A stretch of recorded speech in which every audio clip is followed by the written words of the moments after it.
kepada fardu kifayah bila mana ada individu lain yang juga mampu dan individu itu telah menyatakan hukum bagi permasalahan yang dihadapkan, maka pada ketika itu mujtahid yang lain itu hukumnya adalah fardu kifayah. Kemudian yang sunat, yaitu ijtihad untuk menyelesaikan masalah hukum yang dilakukan oleh seseorang, memenuhi syarat berijtihad untuk menyelesaikan masalah yang akan berlaku.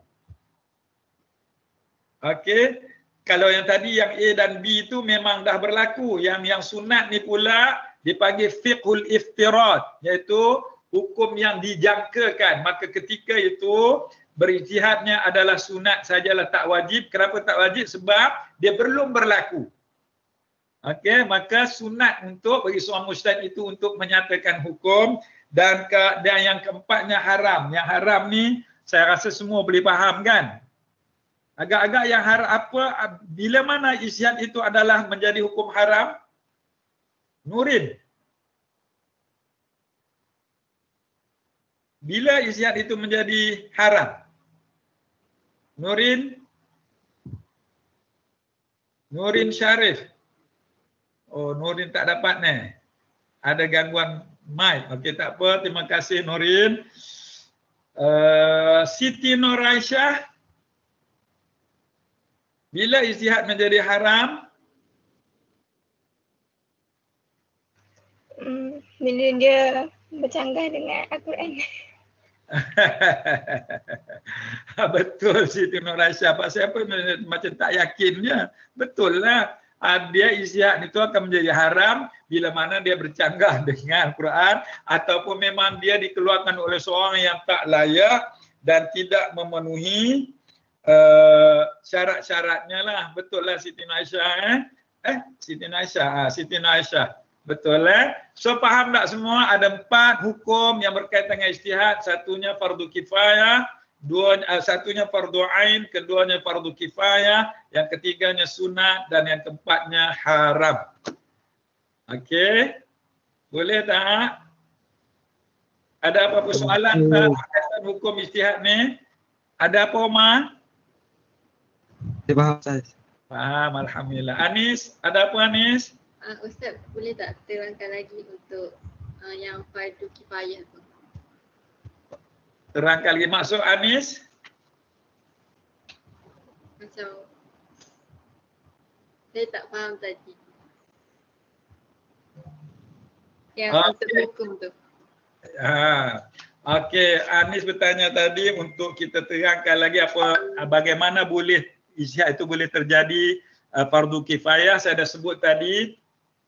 Okey, fardu kifayah ni seperti mana yang saya katakan ialah ijtihad yang dilakukan oleh seorang yang mempunyai kelayakan namun masih ada orang lain yang berkelayakan untuk berijtihad. Okey, misalnya sekarang ni ada satu masalah fiqh yang berkaitan dengan hukum amali seorang mukallaf, kemudian persoalan dan pada ketika itu terdapat ramai mujtahid. Okey, ramai mujtahid. Contohnya lah ni dan apabila seseorang misalnya mujtahid A, katakanlah sini saya sebut Imam Syafi'i, dah pun menyatakan masalah, dah menyatakan hukum bagi masalah yang dikemukakan itu, maka ketika itu imam mujtahid lain hukumnya tidak lagi menjadi fardu ain tetapi menjadi fardu kifayah kepada para mujtahid yang lain kerana Imam Syafi'i telah pun menyelesaikan permasalahan tersebut. Boleh Anis? Contoh yang mudah. Boleh. Okay, terima kasih Anis. Yang lain ada apa soalan?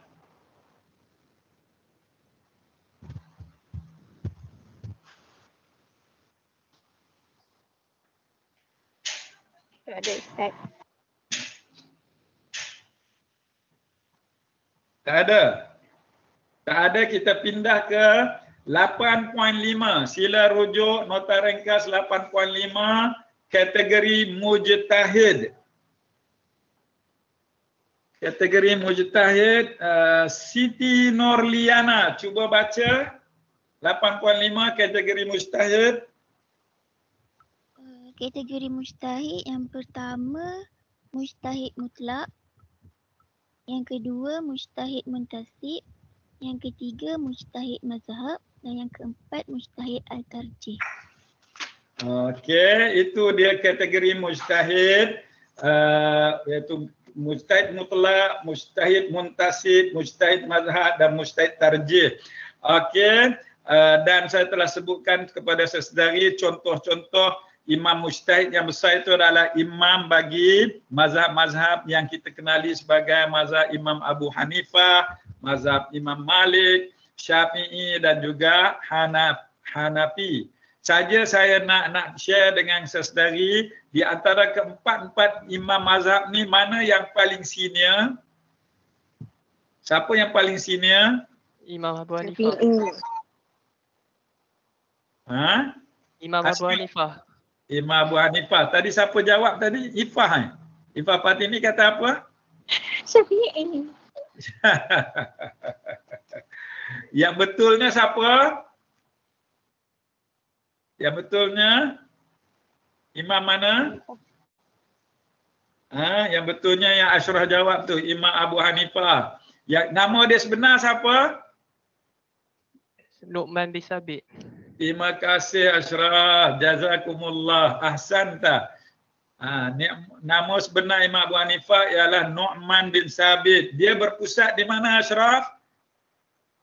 Tak silap saya Kufah ke Baghdad. Allahu Akbar, fatahallahu alaik. Terima kasih Ashraf. Betul. Imam Malik berpusat di Kufah di Iraq.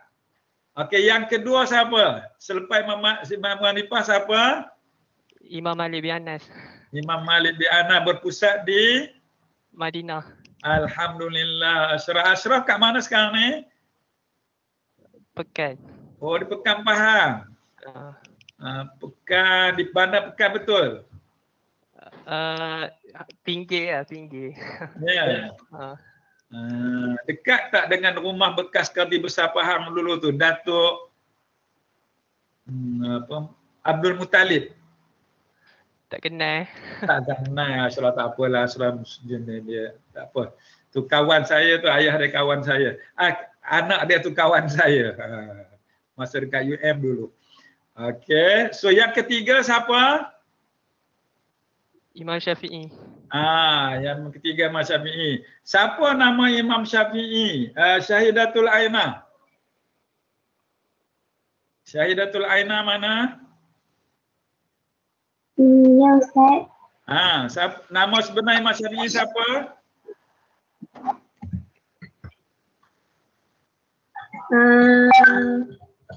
Muhammad bin Idris. Alhamdulillah, tahniah Syahidatul Aina, betul. Nama sebenar Imam Syafi'i adalah Muhammad bin Idris Asy-Syafi'i. Okey. Dia lahir pada tahun 150 Hijrah, meninggal pada tahun 204 Hijriyah. Dan ulama yang mujtahid yang paling junior ialah siapa? Nama dia sebenar dia yang paling junior? Imam Ahmad bin Hanbal. Alhamdulillah, terima kasih Ashraf. Ashraf menguasai perbahasan mengenai imam-imam mujtahid ini. Ashraf boleh ambil kuliah lepas ni, gantikan saya. InsyaAllah. Okey, so di antara contoh yang boleh kita namakan dalam kategori mujtahid mutlak ini ialah imam-imam yang 4 tadi itu yang saya sebutkan tadi itu. Iaitulah imam mujtahid ini atau dikenali juga dengan mujtahid mustaqil, merupakan ijtihad dan mujtahid peringkat pertama serta paling tinggi. Okey, itu maksudnya ranking yang pertama lah. Dan saya ada sebut tadi, bila kita bincang bab usul fiqh ni, ada antara terma-terma yang sekali kena faham, contoh ialah mujtahid. Kan kita dah faham mujtahid tu contohnya Imam Syafi'i. Kalau faqih pula, faqih apa takrif faqih? Apa takrif faqih? Faqih, siapa nak jawab? Wan Nur Izni. Apa beza di antara faqih dengan mujtahid? Faqih ahli fiqh Ustaz kan? Apa Wan? Faqih tu ahli fiqh. Ahli fiqh. Beza dia dengan mujtahid? Ahli fiqh tak buat ijtihad. Tepat Norizin ni, tahniah. Jadi maksudnya semua mujtahid adalah faqih ataupun kata jamak dia fuqaha, tetapi tidak semua ahli faqih atau fuqaha itu adalah mujtahid. Sebab maksud faqih ni adalah orang yang mengetahui, yang faham mengenai hukum hakam, tapi dia tak sampai ke tahap mujtahid. Tapi mujtahid ni memang dia yang paling tinggi, kerana setiap mujtahid itu adalah faqih, tetapi tidak semua faqih adalah mujtahid. Dapat tak? Dapat. Okey. Apa beza pula dengan mufti? Khairiah. Khairah duduk. Khairah kat mana sekarang ni? Khairiah, mana Khairiah? Khairiah tak ada dalam kelas? Mana Khairiah? Kita masuk ada lain. Dia kat mana Khairiah ni? Ada Selangor, Singap. Ya. Dia tak ada respon apa-apa pun? Dia ada tak dalam kelas ni? Khairiah terleft, Ustaz. Apa ni? Khairiah dia terleft. Terleft. Kenapa dia terleft? Okey, tak apa. Dia slow, Ustaz. Line Khairiah slow. Dia Selangor area mana? Sabak Bernam. Sabak Bernam. Okey, tak apa. Orang Johor kah? Okey, siapa boleh jawab beza di antara mufti dengan faqih? Wan Nurul Amirah. Wan Nurul Amirah. Ya. Mufti. Beza di antara mufti dengan faqih. Mufti ni orang yang keluarkan fatwa. Betul. Beza dia dengan faqih? Faqih ni orang yang bagi tentang ahli fiqh. Arif dalam bidang fiqh. Beza dia apa? Saya tanya beza dia. Beza gitu. Beza mufti. Beza mufti. Apa beza dia? Beza dia faqih dengan mufti.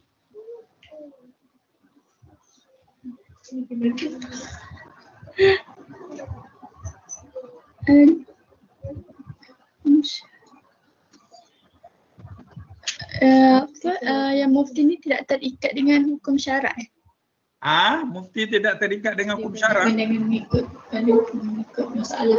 Macam mana pula mufti terikat dengan hukum syarak? Mufti ni dia macam dia tengok masalah. Clear lambat. Wan kat mana Wan? Kat mana sekarang ni? Kat Kelantan. Kelantan area mana? Macam. Ada masalah internet ke, suara kadang-kadang tak clear? Sani. Ya. Okey, tak apa, terima kasih Wan, terima kasih kerana cuba menjawab. Yang pentingnya cuba menjawab. Okey, sekali lagi saya tanya. Soalan saya lah, apa beza di antara faqih dengan mufti? Siapa nak cuba jawab? Kita minta ketua kelas kita lah Hazim. Hazim cuba jawab Hazim. Kalau mufti ni dia tugas dia boleh mengeluarkan fatwa. Hasil daripada ijtihad Ustaz. Okey. Kalau macam faqih ni dia hanya ahli fiqh je, dia tak boleh berijtihad dan tak boleh keluarkan fatwa. Okey, terima kasih Hazim. Tahniah, sekurang-kurangnya itu ada beza dia kan.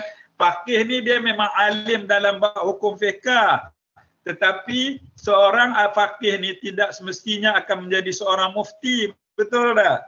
Mufti ni maksudnya di samping dia kena menguasai ilmu hukum fiqh, dia juga kena mempunyai kebolehan-kebolehan yang lain. Contohnya boleh menguasai ilmu-ilmu lain yang menyokong nanti kedudukan dia sebagai mufti. Sebab itu contohnya kalau kita nak bawa di Malaysia, tak semua orang boleh jadi mufti. Sebab mufti ni di antara syaratnya juga ialah dia perlu menguasai yang kita katakan isu-isu semasa yang berlaku dalam masyarakat. Dan dia bijak untuk menyatakan dan menyelesaikan permasalahan yang timbul. Itu beza dia dengan faqih. Faqih ni contohnya macam ni lah. Kalau saya nak bawa contoh. Ahli faqih ni kita tak nafikan dia memang tahu hukum fiqh. Contohnya bila nak semayang. Di antaranya seorang faqih ni dia tahu bahawa kita perlu merapatkan saf. Kan? Tetapi dalam keadaan COVID sekarang ini, kalau dia hanya mengetahui bahawa hukum merapatkan saf tu memang betul, tetapi dalam keadaan COVID sekarang ini, kita perlu menjarakkan saf tu. Jadi maksud saya di sini, tak cukup dengan hanya kita mengetahui hukum fiqh tanpa mengetahui waqi', iaitu realiti semasa. Jadi maksud saya untuk nak menjadi seorang mufti ni juga dia perlu menguasai dan memahami realiti semasa. Sebab itulah tak semua orang ustaz ni boleh jadi mufti. Okey, mufti ni kedudukan dia kalau kita nak bagikan, kalau kita nak rankingkan mungkin di bawah seorang mujtahid lah. Kemudian mufti, kemudian barulah faqih ataupun fuqaha. Boleh tak? Faham tak? Boleh? Boleh. Ustaz. Alhamdulillah. Sebab tu di dalam negeri-negeri di Malaysia pada hari ini, majlis fatwa ataupun jatuh kuasa mufti itu terdiri daripada beberapa orang saja. Tak semua orang dipilih menjadi mufti kerana nak lihat kepada kemampuan seseorang itulah untuk dilantik menjadi menganggotai jawatan kuasa ataupun majlis fatwa negeri-negeri ataupun pada peringkat kebangsaan. Okey, faham Okey. So kita dah habis mujtahid mutlak, iaitu contohnya Imam Syafi'i, iaitu ranking yang tertinggi. Kemudian mujtahid muntasib pula ialah merupakan mujtahid atau mereka yang berijtihad dalam merujuk kepada imam mazhab-mazhab yang tertentu. So contohnya maksud saya mujtahid muntasib ni ialah mujtahid yang berada dalam, sebab Imam Syafi'i ni ada anak-anak murid dia kan, dan anak-anak murid ni ada yang terkenal. So anak-anak murid ini bila dia berijtihad dengan menggunakan pandangan ataupun pendapat imam mazhab dia, maka itu dikenali sebagai mujtahid muntasib. Iaitu mereka ini berijtihad dengan melakukan atau bersandarkan kepada pendapat imam bagi mazhab-mazhab yang tertentu. Maksudnya dia ranking yang kedua. Ranking yang pertama ialah mujtahid mutlak, yang kedua ialah mujtahid muntasib, iaitu imam dalam mazhab yang tertentu, dan bila dia berijtihad dia menggunakan pandangan ataupun berdasarkan kepada pandangan imam mazhab. So kategori ini dikenali sebagai mujtahid muntasib, iaitu kalau kita tengok dalam mazhab-mazhab yang 4 itu ada anak murid-murid mereka yang tersendiri. Contohnya kalau Imam Asy-Syaibani dalam mazhab Imam Abu Hanifah, kalau Imam Nawawi dalam mazhab Syafi'i, dan begitulah seterusnya dengan Imam Qarafi dan sebagainya. So mereka ini, anak murid ini dikenali, anak murid kepada Imam Mujtahid ini anak murid kepada Imam Mujtahid mutlak ini dikenali sebagai mujtahid muntasib.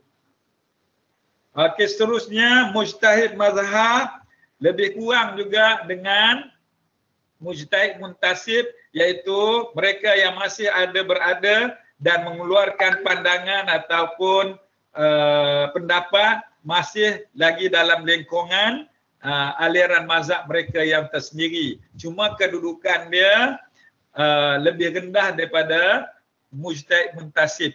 Kalau kita nak mudah fahamnya, saya bawa contoh macam ni. Kalau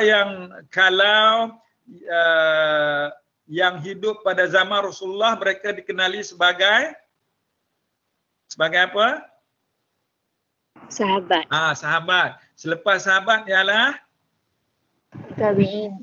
tabi'in. Selepas tabi'in Tabi'in. tabi'in. Okey. So mujtahid mazhab ini ranking yang ketiga itulah, iaitu kalau kita nak buat analogi tadi, mereka ini seolah-olah macam golongan yang dikatakan tabi'in lah.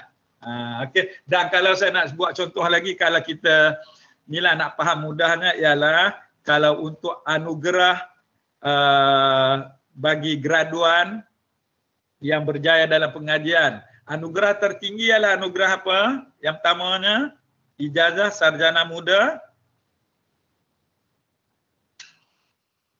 Dipanggil apa? Sesedari nanti akan berjaya kan, insya-Allah. Lahir ini IC 210 ni muamalat kan?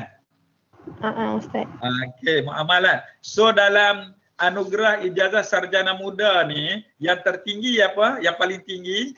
Dekan ke Ustaz? Dekan tu anugerah hadiah. Ni untuk ijazah sarjana muda. Pertama. Terima kasih Ashraf. Ijazah yang tertinggi ialah ijazah sarjana muda kepujian kelas pertama. So kalau kita nak rankingkan dengan mujtahid, ini adalah mujtahid mutlak.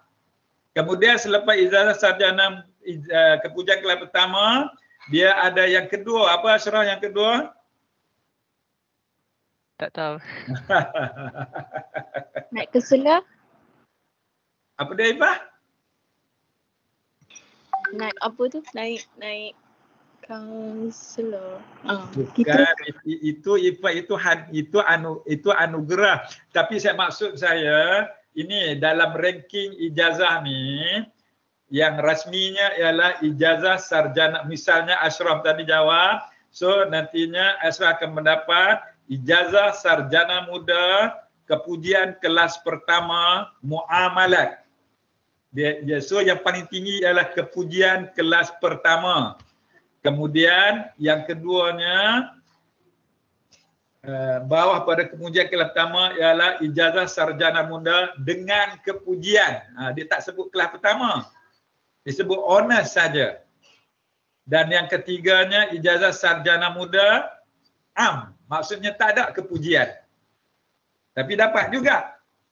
Okey, dia dapat juga ijazah tu dalam bidang muamalat, tapi general degree orang panggil, kepujian Kalau dalam SPM maksudnya grade A, B dan C lah, grade 1, 2 dan 3. Faham tak contoh yang saya nak cuba bawa ni, beza di antara mujtahid mutlak, mujtahid muntasib dengan mujtahid mazhab. Ranking dia. Mama faham? Faham Ustaz. Okey, terima kasih. Dan yang keempatnya adalah mujtahid tarjih, iaitu ranking yang keempat. Masih juga mujtahid, iaitu dia ni mujtahid tarjih ni lebih kepada mujtahid atau ijtihad dalam fatwa. Itu dia mentarjihkan. Maksudnya ada pelbagai pandangan. Okey, imam ni kata macam ni, imam ni kata macam ni. So dia pula mentarjihkan pandangan-pandangan imam tadi untuk melihat, maksud tarjih ni maksudnya nak lihat mana yang lebih kuat hujah dia. Okey. So itu adalah dikenali sebagai mujtahid tarjih. Itu dia ranking ataupun kategori mujtahid. Maksudnya di sini dia lebih kepada untuk melihat kedudukan lah. Yang paling tinggi adalah mujtahid mutlak dan yang paling rendahnya adalah mujtahid tarjih. Okey. Itu untuk kita nak mudah faham lah. Okey, setakat tu ada persoalan? Tak ada. Tak ada. Siapa jawab tadi? Saya. Oh, Wan Nur Izni. Okey, Wan Nur Izni. Terima kasih. Orang lain tak ada soalan Rasanya boleh faham lah kan dengan contoh yang saya beri itu. Seterusnya kita pergi kepada 8.6.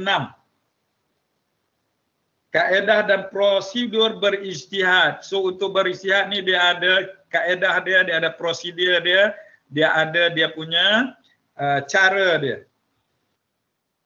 Okey, saya minta Nurul Balqis bacakan kaedah yang perlu dipatuhi oleh seorang mujtahid dalam berijtihad. Yang A, penelitian terhadap nas Al-Quran. Okey, B, memahami zahir nas Al-Quran. okey, Mantuk dan mafhum. okey, C, penelitian terhadap segala perbuatan Nabi SAW. okey, D, D, berpegang dengan bara'ah al-asliyah. okey, E, mengeluarkan hukum melalui tarjih. okey. Okey, ada persoalan di sini.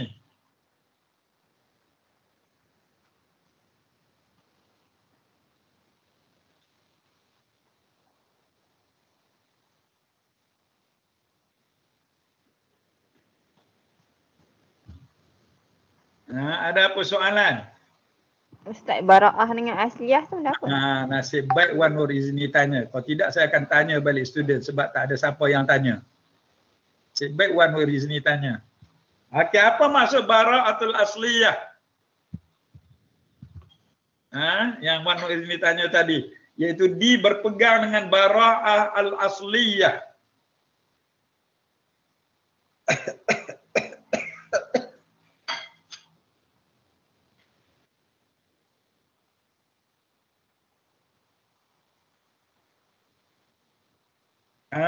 Siapa boleh jawab?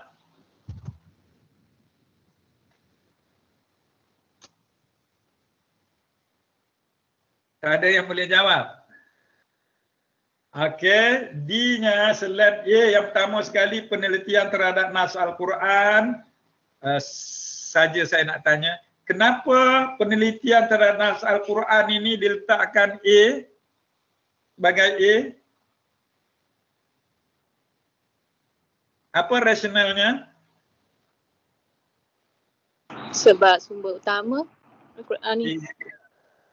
Terima kasih Ifah, terima kasih perfect 10/10. Sebab Al-Quran ini adalah sumber yang paling utama. Sebab tu diletakkan yang pertama sekali apapun masalah yang kita dihadapkan, apapun masalah yang kita hadapi, apapun kita kena mesti pertamanya rujuk kepada Al-Quran. Itu rasional dia. Okey, baik, tak apa. Sekarang kita pergi pada soalan Wan Nur ini tadi, berpegang kepada bara'atul asliyah. Yakni bila kita dihadapkan dengan sesuatu permasalahan, maka kita hendaklah menyelesaikan masalah itu dengan melihat kepada, dengan cuba mencari dan melihat kepada dalil-dalil yang boleh digunakan untuk menyelesaikan masalah tersebut. Dan dalam hal ini bara'atul asliyah ini boleh dikatakan sebab apapun di dalam Islam ini dia pegang pada kaedah al-aslu al-asya al-ibahah tu, asalnya ialah harus. Okey, jadi kita tak boleh, maksudnya di sini bila kita dihadapkan dengan satu masalah, kita kena cari pelbagai dalil-dalil untuk menyelesaikan masalah tersebut. Tak boleh bila kita terima je satu masalah, maka kita hanya merujuk pada satu dalil saja. Dengan tanpa nak rujuk pada dalil-dalil lain, ditakuti ada dalil-dalil lain yang misalnya kalau tadi dengan hanya merujuk pada satu dalil, kita mengatakan tak boleh, sedangkan ada dalil-dalil lain yang mengatakan mengharuskan satu benda itu untuk dilakukan. Maka ini yang dimaksudkan dengan bara'atul asliyah ataupun al-aslu al-asya al-ibahah dalam bidang muamalat itu. Sebab asal ni sebenarnya Allah jadikan ini semuanya adalah harus kepada manusia. Cuma bila ada dalil yang mengharamkan baru dia jadi haram. Tapi asalnya ialah bara'atul asliyah. Iaitu bara' ini maksudnya tidak ada tanggungan. Asalnya tidak ada tanggungan. Faham tak? Maksudnya jangan just simply untuk menyatakan hukum dengan tanpa merujuk kepada kepelbagaian sumber dan rujukan, ditakuti bahawa bila kita berijtihad tanpa melihat kepada pelbagai dalil dan nas, maka ijtihad kita itu adalah ijtihad yang tersalah ataupun terkhilaf. Itu maksudnya berpegang dengan bara'atul asliyah. Kita kena ingat bahawa apa pun yang Allah ciptakan ini adalah untuk manusia. Cuma bila ada nas yang jelas bahawa benda itu adalah haram, baru kita boleh kata haram. Tak boleh kita je simply semuanya haram. Atau faham tak? Bara'atul asliyah. Faham, Ustaz. Itu maksudnya bara'atul asliyah. Contohnya macam ni lah kalau nak bagi mudah faham. Contohnya macam ni. Kereta tak ada zaman Rasulullah kan? Ada tak kereta zaman Rasulullah? Tak ada. Tak ada.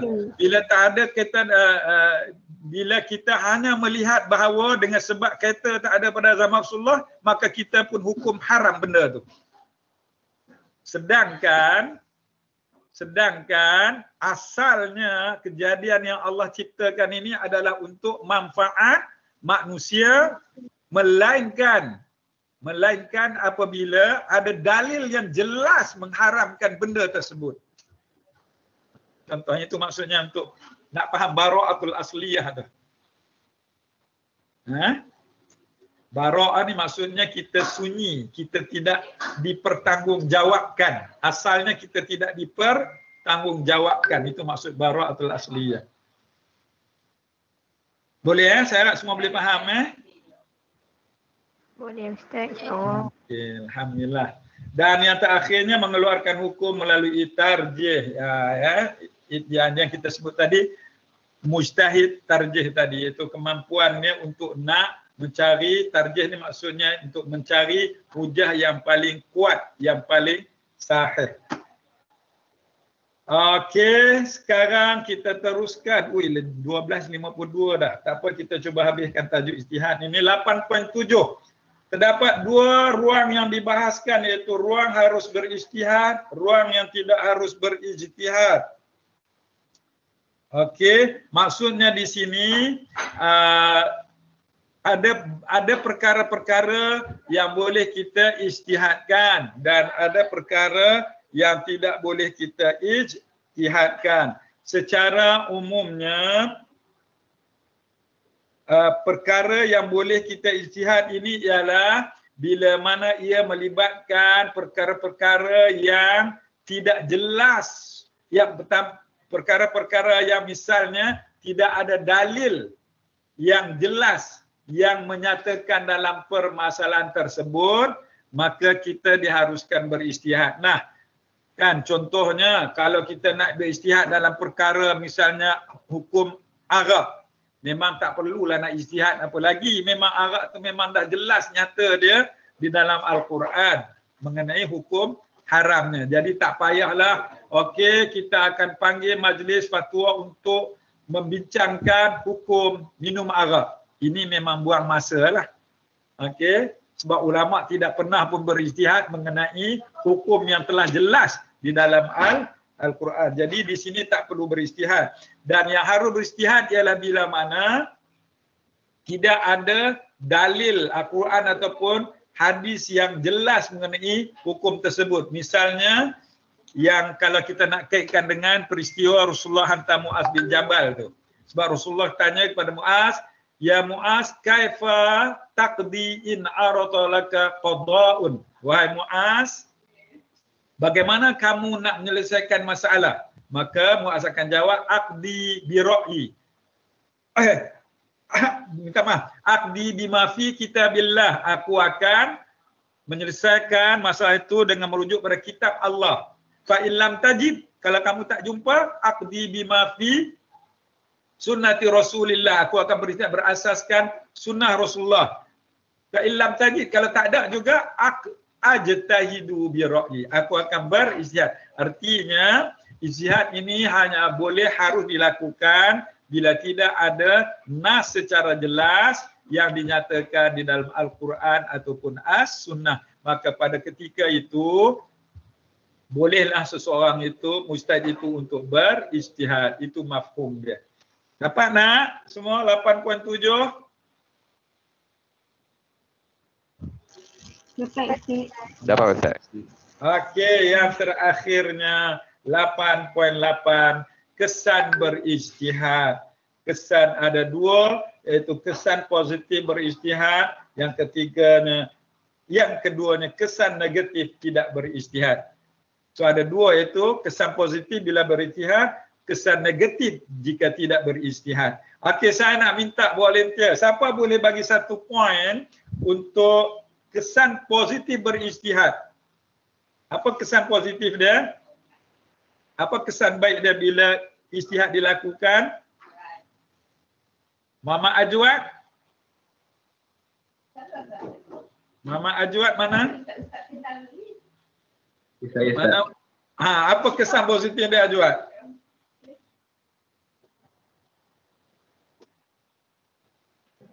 Kesan positif. Kesan baik, kesan positif berijtihad. Apa kesan baik dia?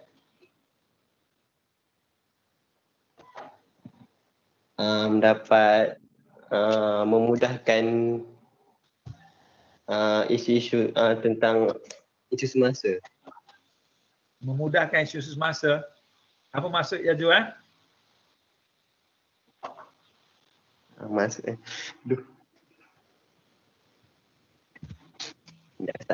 Apa-apa yang paling tepat, Ajwad? Memudahkan ke ataupun nak guna istilah lain?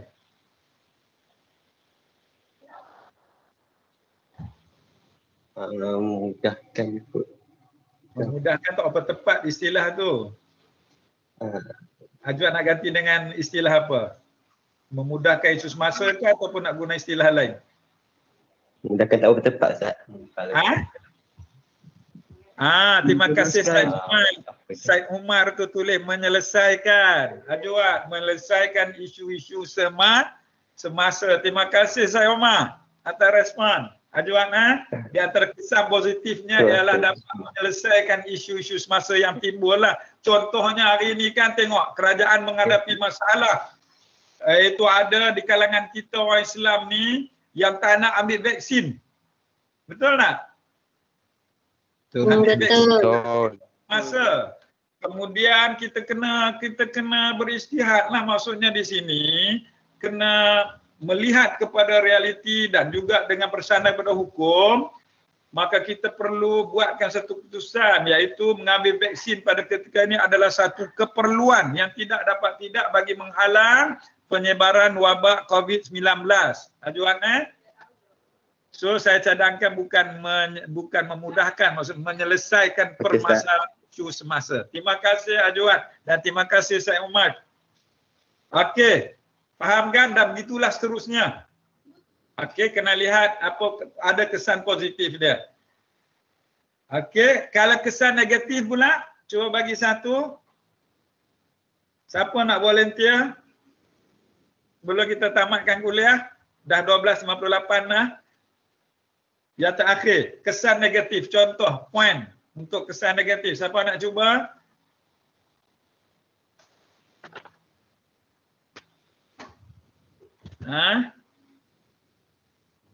Saya, Ustaz. Siapa? Nurul Balqis. Tanya apa dia kesan negatif dan Nurul Balqis? Kesan negatif dia tak ada perkembangan dalam mencari ilmu. Okey, kesan negatif jika tidak beristihad ialah? Tak ada perkembangan dalam mencari ilmu.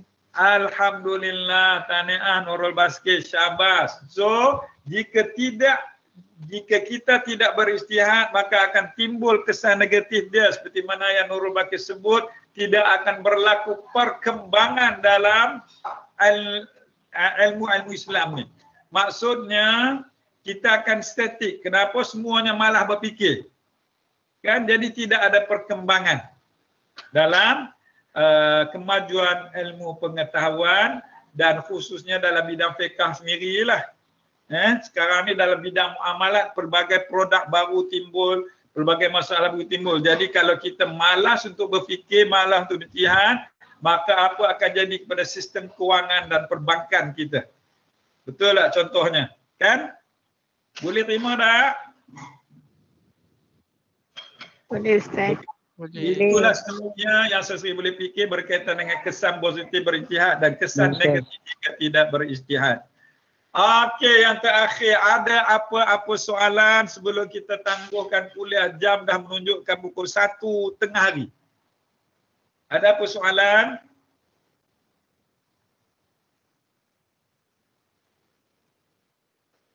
Ada apa soalan? Kenapa senyap je? Tak ada soalan ke? Tak ada. Kan semua dah letih dah. Tak ada Ustaz. Okey, tak apa. Saya percaya semua student masih bersemangat. Apapun saya ucapkan terima kasih atas komitmen dan kesungguhan semua pelajar mengikuti kuliah pada kali ini. Dan saya doakan akan kita dapat manfaat daripada kuliah yang telah disampaikan. Dan saya doakan semua kita sentiasa dalam lindungan kasih sayang Allah Subhanahu Wa Taala dan semua pelajar saya diberikan kelapangan dan kemudahan untuk menyiapkan apa-apa tugasan bagi mana-mana kursus yang semua pelajar ambil, insya-Allah. Amin. So saya mohon untuk tangguhkan kuliah kita, dan petang ni kita ada tutorial, betul tak? Pembentangan kan? Pembentangan oleh kumpulan apa hari ni? Hari ni 23 bulan 6. Kumpulan Muhammad Fikri. Betul Betul Ustaz. Alhamdulillah. Muhammad Fikri, Muhammad Taufik. Patut Taufik jawab pun. Okay, insya-Allah nanti kita akan sambung dengan tutorial. Cuma saya petang ni ada slide baru suping, ada kelas apa? Tak ada kelas. Tak ada kelas. So mungkin kita akan mula paling awal 2.15, okey? Boleh? Okey, baik Ustaz. Kumpulan saya tak lagi Ustaz. Apa? Kumpulan saya belum bentang lagi. Said Umair, kumpulan mana Said Umair? Kumpulan 1 Said Umair kumpulan 1 Ya benar Ustaz. Kalau ikut dalam saya punya ni, kumpulan 1, 16 bulan 6, Muhammad Farid Rushaidi, Said Umair dan juga Muhammad Hazim Ya, betul. Patut dalam semakkan saya punya dokumen ni, markah untuk Hazim apa ni tak ada. Tapi tarikh pembentangan sepatutnya 16 bulan 6. Maksudnya petang ni kumpulan 1 dan kumpulan 23 bulan kumpulan Muhammad Fikri Betul. So kita mulakan dengan kumpulan 1 dululah, kumpulan Farid, Hazim dan juga Umair dulu Boleh Ustaz. Okay, insya-Allah. So terima kasih atas makluman ni. Terima kasih. So saya mohon untuk tangguhkan kuliah kita, insya-Allah kita jumpa lagi petang nanti. Sekian, wassalamualaikum warahmatullahi wabarakatuh.